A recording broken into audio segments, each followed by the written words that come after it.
नोंथांमोनहा हाबानि जेबो बेसेनानो गैया नामा होननानै आंखौ गय दुखानिया गुवाहाटियाव सोंदों आरो सासे दाख्लै फैनोबा सोंलायबाय माइरं दालि फानग्रा ग्रसारि दखानिया सोंदों की कोई है अपना लोगोर छिपे आं लाजि मोनदों आं सानदोंमोन गुबुनफोरनि रायजोनि चिफ मिनिस्टार बायदि गुबुन अट'नमास काउन्सिलनि चिफफोर बायदि जोंनि चिफआबो हारिखौ समाजखौ सन्मान होनानै खुरां बुंथों पलिटिकल पार्टियाव गोरोबनाय गोरोबैया आलादा खोथा किन्तु सासे बर' हारिनि चिफआ जुदि रायजोखौ समाजखौ बिमा हारिखौ सन्मान खालामनानै बाथ्रा बुंनो रोङाब्ला जों बोरै खर' दैखांनानै थांना थानो जोंबो लुबैयो जोंनि गेदेर गोलावफ्रा बिराद सन्मानजों खोथा बुङो बिराद मोजां बाथ्रा बुङो गुबुनाबो बाख्नायो जों बेखौ लुबैयो नाथाय जों मोनाखै दिनै बर'नि गेजेराव हाबाया ओरैबायदि गोथार मोनसे बेबस्था जाय हाबा मोनसेखौ खुंनो बोसोरसेनिफ्राय बोसोरथामहालागै सम लायो हौवानि हिनजावनि न'खरनैजों थांलाय फैलाय खालामनाय आसाम सोनाय न'खरनैनि उनाव गामिजों गामि थांलाय फैलाय खालामनाय समाज मोननैजों थांलाय फैलाय खालामनाय बिनि उनाव गावबा गाव धोरोमनि खान्थि बादियै गेदेर गोलावफोरनि बोर लानानै गेदेरै मोजां हाबा खुंनानै बिसोरनि इयुननि गोजोनखौ बयबो हास्थायो बेसेबां गोथार नंगौना नङा रायजो राजाफोर नाथाय दिनै बे गोथार हाबाखौ ओरैबायदि बुंहैबाय जे सना थलासेनि थाखायनो मोननै मोनथाम हाबा ला बेनि उनाव दिनै ससियेल मिडियाफ्राव लिरदों सोरबा गुबुनारिफ्रा लिरदों ट्राइबेल जाथि बर' इथुनुकि इङावथ' मा जन्थु थन्थु बायदि हिसाब नाय इङाव बिया जोंखौ बेबायदि बुंदों जों बहा थांनो दा सोरखौ जों मा होननानै फिननाय होनो जों फिननाय होनो हाया खारन बुंग्राया जोंनि गावनि मानसि दिनै हायोब्ला बिसायख'थिनि साननैसो थानायनि सिगाङावनो हाग्रामा बिथाङा जुदि निमाहा बियोब्ला बे गिदिर बाथ्रा जागोन जों मोजां मोनगोन जोंबो निमाहा होगोन जुदि आं बर' हारिनि हाबाखौ लानानै बेबायदि गाज्रि बुंफ्लांबाय बर' सिख्लाफोरनि बे हाबानि खोथाखौ लांना आं भुल बुंफ्लांबाय होननानै जुदि दिनै निमाहा बियोब्ला जों गावनि मानसि होननानै जों निमाहा होगोन नाथाय निमाहा होनाया बयनिख्रुइबो गिदिर जोंनि सासे मानसिनि थाखाय बयनिख्रुइबो गिदिर बे आखु निमाहा होनायनि ओंथिया बे नङा BPF खौ भट होनांगौ भटखौ होलाय होआ बेखौ गोरोन्थि दासान नाथाय जिखिनि बुंदों बेखिनिया जोंखौ लाजि फोनांनो अहा होदों बिसायख'थिनि थाखाय भट मोननो थाखाय इसेबां गाहायाव थांनो हायोब्ला जों सोरबादि लिडारनि सिङाव दं नंगौ बे बिसायख'थिया जोंनि थाखाय गिबि आगान फैगौ बोसोराव बे एखे समावनो BTADनि बिसायख'थि जागोन बिनि उनाव आरो एसेम्ब्लिनि बिसायख'थि जागोन होमब्ला जों दिनै मा खालामनो नांगोन जोंनि दैदेनगिरिखौबो जोङो सोलायनानै लानो रायजो आइ आफाखौ सन्मान खालामनानै हारिखौ सन्मान खालामनानै बाथ्रा बुंनो हागोन हारिखौ मोजाङै सिबिनो हागोन बेबादि मानसिफोरखौ जोङो सायख'नानै लानो नांगोन जोंनो गोदान मा नांगौ दैदेनगिरि नांगौ बेनिखायनो बेल' नङा आं आसा खालामगोन बेयाव फैनाय साफ्रोमबो रायजो राजाया बे बिसायख'थियावल' नङा नाथाय फैबाय थानाय खालमानसिनि आरो बिनि उननि बोसोरनि बिसायख'थिफ्रावबो जों ज' थागोन आरो जों बयबो खौसेयै मोनसे थांखि बयबो थागोन होननानै आंहा फोथायनाय दङ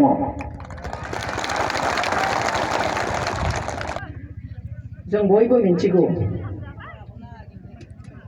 कारापसननि लेभेला बहा थांदों जों बेफोरखौ बुंनानै फोजोबनो हाया जोंहा आरो अनेक सम दङ जों बेफोरखौ बुंलायनो हागोन नाथाय दिनै आं बेयाव मोनसे एग्जाम्पल आं बिदिन्थिल' होनो लुबैदों बे सप्तानैनि आगोलाव जानाय बाथ्रा दिनै बिथांमोना बुङो बर'लेण्ड इउनिभार्सिटि लाबोबाय CIT लाबोबाय इन्जिनियारिं कलेज लाबोबाय B.Ed कलेज दङ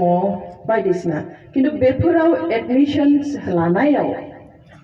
मा बेफार सोलियो जों मा मिन्थिनोखाय मिन्थिनांगौआ मिन्थियो दिनै क'क्राझारावहाय दाख्लै बावै बाक्सानि सासे हारसा गथ' बे आंखौ फ्राय फन खालामो बिनि बिमाया लायनो BPF बिफाया CPIML गावा BJP गथ'आ तो बे होनबाय बायद' মই काक भट दिउ মই किन्तु BTAD थाखो आं होनबाय बे खनसेयाव नोङो आं नोंखौ रिक्वेस्ट खालामो नों लाखिगोनब्ला आं लाखिगोन आं जेयावनो थाया मानो बे खनसेयाव बायद' बुंनायखौ लाखिगोन आं होनबाय UPPL नि उरखावगोरा ब्रह्मनो भट हो बे आंनो मैयाबो लिरहरदों बायद' मोर सिद्धान्त'টো एতিয়াও ঠিকেই আছে आं बिथांनो होगोन बिथाङा होनबाय जे मोर बहुत दुख লাগিছে किहर कारणे दाख्लै आङो माबायावहाय इन्टारभिउ होनो थांदोंमोन क'क्राझाराव मानि थाखाय साख्रिनि नामा होनबाय साख्रिनि इन्टारभिउ नङा मोनसे कर्सआवहाय एडमिशन लानो नागिरनाय बे कर्सआ मा बे कर्सखौ बिथाङा आंनो खिन्थादों veterinary field assistant course veterinary field assistant कर्सनि थाखाय इन्टारभिउ होनो फैदोंमोन इन्टारभिउखौ होखांनायनि उनाव बाहेरायाव जेब्ला फैदों अफिसनिफ्राय सासे मानसि ओंखारनानै बेखौ आखाइ रेवा होना लिंहरना बुंबायनो इन्टारभिउआ माबायदि जादों मोजां जाब्लाबो मोना 2 लाख थाखा हो होनबायनो खालि फरायनो थाखाय साख्रिनि बाथ्रा नङा बेयाव फरायनो थाखायल'नो बे एडमिशननि थाखाय जितु लिस्ट ओंखारगोन इन्टारभिउआव पास जानायनि बे लिस्टआव नोंनि नामखौ सोगोन बेयावहाय जोंनो 2 लाख थाखा हो दिनै बहासो मा सोलिदों जों सानदोंमोन दिसपुरावसो थाखा जायो दिसपुराव थांनानै जोङो फैसा होआबानो फाइल मोनसेबो लोरिया होननानै जों सानोमोन नाथाय दिनै कटन कलेजाव एडमिशन लानो बिदि फैसा बिनाय नङा दिनै बेयाव एडमिशननि थाखायबो फैसा बिदों बेयावहाय जोंनि फिसाफोरनि इयुनखौ जोङो बासायनो नांगोन जोंनि जाखांबोनायनिखायनो जोङो थिक जों थांखि लानांगोन अब्लासो जोङो जोंनि हारिखौ बासायनो हागोन मोनसे मोननै दालाङालाय मा बिटिसि गैयालासिनो आसामनि सिङावल' थाब्लाबो बेखिनिया जाखागौमोन खिजानिबा बिनिख्रुइ बांसिनसो जागौमोन दिनै जिखिनि जादों जों बेखौ बिनिफ्राय जाजोबदों होनना बुंनो हाया दिनै जे 15 बोसोरनि भितरावहाय बर'फ्रा गोबां जौगाबाय नङा होमबा नाथाय जों बुंगोन नामा दिनै जिखिनि जौगादों बे 15 बोसोराव जोङो सोरबा लिडारनि राजखान्थिगिरि दैदेनगिरिनि सोरबा मन्त्रि MLA MPनिफ्राय फैसा मोननायनि थाखाय जोंनि स्टेन्डार्डआ जोंनि संसार जानायनि जि स्टेन्डार्ड बियो जौगादों होनना जों बुंगोन नामा नङा दिनै रायजो राजाया मावख्रुबदों दिनै सोरबा उदालगुरिनि आइजोआ बस्थाथाम बस्थाब्रै मैगं लानानै सिमेन्ट सापरियाव फानहैदों आरो सिमेन्ट सापरिनिफ्राय ना गोरान लाबोनानै उदालगुरियाव फानदों सोंब्ला मिन्थिगोन बिनि फिसाजोआ इउनिभार्सिटियाव फरायदों बेसेबां खस्थ' खालामदों दिनै नोंथांमोननि बे चिरांनिफ्रायबो नाथुर गोरलै लानानै थास' बिबार लानानै साम' लानानैहाय गुवाहाटियाव फाननो थाङो बेसेबां खस्थ' खालामदों सोरबा आइजोआ दिनै ना दानो दिनै दाउ दानो बेसेबां खस्थ' खालामदों बेनिफ्राय गाव फिसाखौ हमदांहोनो हायाखै हमदांहोआखै जे बेसेबां खस्थ' दङ मोजां जि गानहोदों सोरनोबा साइकेल बायना होदों सोरनोबा स्कुटि बायना होदों सोरनोबा मबाइल बायनानै होदों नुनायाव जोङो मोजां नुबाय दानिया लिडारफोरा बुंबाय जोंनि थाखायसो मोजां जादों नङा कुनु बर' दैदेनगिरिनि थाखाय बर'नि बे रायजो राजानि जितु थाथाय बियो जौगाथाय मोनाखै गावबा गाव संग्राम खालामनायनि थाखाय गावबा गाव खस्थ' खालामनायनि थाखाय गावबा गाव देहानि थैखौ दै खालामनानै मावख्रुबनायनि थाखायसो दिनै बर'नि बे थांना थानायनि राहाया मोजां जादों दा जोंनि जि स्ट्रेटेजि जों जिनि थाखाय दिनै खौसे जानानै बर'खौ आवगायहोनो नागिरदों गोदान सोलायथि लाबोनानै गोदान दैदेनगिरि लाबोनानै जि सोलायथि होनो नागिरदों बे सोलायथियाव जोंनि गावनि आलादा न'खर जि न'खरावहाय जोङो बयबो रुजुरुमुहै गेरेमसा मोनसे हारि हिसाबै थांनानै थानो हागोन जोंनि गोसोबादि जोङो जोंनि ओनसोलखौ जौगाहोनो हागोन आरो बेखौ जों माब्ला हागोन जेब्ला जोंहा आलादा न'खर जागोन दिनै जों बर'लेण्डखौ जों हाग्रामा बिथांनियाव बियाखै बिथाङा बुरि बुंनो हाखै जे मोना होआ जोंथ' बिथांनियाव बिनो थाङाखै बिथाङा बर'लेण्ड होनो हाग्रा मानसि नामा हाया बेयावहाय जाया हाया बिनि सायाव बाथ्राखौनो बुंनो नाङा दिनै सोरबा बर'नि जानानै हिराचरनिया बुंदों जे बिटिएडियाव যদি শান্তি फैदोंब्ला बिटिएडि যদি শান্তি আহিছে মোৰ কাৰণে আহিছে মই बिटिएडि শান্তি আনিছো মিছা কথা दिनै बिपिएफआ बुंगोन जोंनि थाखायसो बिटिएडियाव শান্ति फैदों नंखाय बाथ्रा दिनै बिटिएडियाव শান্ति फैदों मानि थाखाय दिनै एनडिएफबिफ्रा दावहा दोनथ'नानै सोरखारजों सान्थिनि सावरायनायनि थाखायसो दिनै बिटिएडिआव गोजोन फैदों। सोरबा एमपिनि थाखाय नङा, सोरबा चिफनि थाखाय नङा, सोरबा डेपुटि चिफनि थाखाय नङा, सोरबा मन्थ्रिनि थाखाय नङा, नाथाय एनडिएफबिआ गावसोरनो सोरखारजों सावरायनो थाखाय दावहा दोनथ'दों आरो सोरखारा बिथांमोनजों सान्थि प्रक्रियायाव दङ, बिनि थाखाय गोजोना फैदों। रावबो क्रेडिट लानो नाङा, रावबो बाहायनो नाङा। जों दिनै रायजो राजानि जानानै बुङो, नाथाय बेखौनो खालामनो नागिरगासिनो। दिनै बुंबोदों मानगोनां चिफ बिथाङानो बुंबोदों जे एबसु आरो एनडिएफबिखौ आं गसाइगावनिफ्रायनो रायबोगासिनो।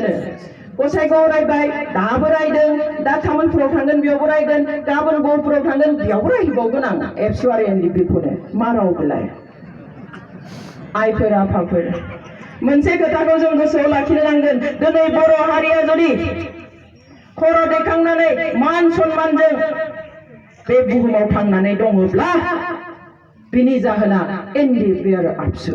एनडिएफबि आरो आबसुनि थाखायसो दिनैसिम बर' हारिया खर' दैखांनानै थांनानै थादों। दिनैबो नाथाय बिथांमोन बादि लिडारनि आखायाव थानायमोनब्ला दिनै आबसु आरो एनडिएफबि जों खर' दैखांनानैबो थानाय नंलामोन, मालाबानो बे ओनसोला सिलिंखार जासिगौमोन।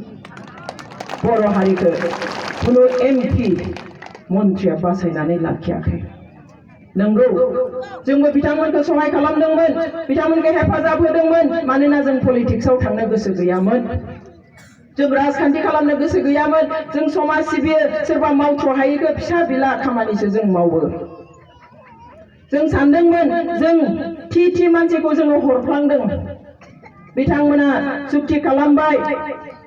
बिथांमोना दिनै सासन सालायबाय। बेवहाय जों सानदोंमोन जों भट होनानै जोंनि रियेल नंगुबै थान्दै खालामनानै हरगोन। बिथांमोनानो एसेम्ब्लियाव बर' हारिनि नांगौनि बागै बुंहैगोन, बिथांमोनानो दिनै दिल्लीयाव थांनानै बर' हारिनि बागै बुंगोन, बिथांमोना दिनै बिटिएडिआव बोसोराव एटलिस्ट मास मोनसे जनानै बर'नि मोजांनि माने एसेम्ब्लि जनानै बर'नि मोजांनि स्ट्रेटेजि प्लान पलिसि स्किमफोर बानायगोन होननानै जों सानदोंमोन। आरो बेखौनो बानायमारनायमोनब्ला, बेखौनो खालाममारनायमोनब्ला दिनै जुदि 12 जन एमएलए एसेम्ब्लियाव थांनानै बर'नि गांनाय उखैनायखौ बुङोमोनब्ला जों थैस' थांस' बिथांमोननो भट होबाय थागौमोन, नाथाय खालामाखिसै। खोथा नङा, दिनै आब' प्रमिला मोना दिनै आइजोफोरखौ लानानैहाय बेनि सोलाय गेलेनो नागिरदों। दिनै आइजोफोरखौ लानानै राजखान्थि गेलेनो नागिरदों। बोरै जानो बिलाय? सेल्फ हेल्प ग्रुपखौनो दिनै आसा, बेनो मिजिंसै जे बे आइजोफोरखौ 5,000 10,000नि खोथा बुंगोन, अब्लानो जों भट मोनगोन। हालिया, दानिया बर' आइजोफोरखौबो थगायनो हालिया। हागोन ना? हाया। बे सेल्फ हेल्प ग्रुपआलाय मा? बे जाबाय नेशनेल रुरेल लिभलिहुड मिशन, मोनसे स्किम, सेन्ट्रेल सोरखारनि मोनसे स्किम। दिनै गोबां जायगायावहाय सेल्फ हेल्प ग्रुपनि फैसा राननो होननानै मानसिखौ लिंहरनानै मिटिं लिङो, थांब्ला होनो जोंनो भट हो। दिनै आइजोफ्राबो बुजिबाय बे एनआरएलएम स्किमनि सिङावहाय जा फैसा होयो नोंथांमोननो हयथ' मालाबा 5,000 10,000 होयो, नाथाय नङा, मोनसे सेल्फ हेल्प ग्रुपआ बोसोराव 1 लाखनिफ्राय 3 लाख थाखा बेंकनिफ्राय लन मोननायनि नियम दङ। बेखौ खिन्थादों नामा मालाबा? खिन्थायाखै। बे लनखौ गिजानिबा नोंथांमोननि सेल्फ हेल्प ग्रुपनि नामाव लादों, बाहायदों आरो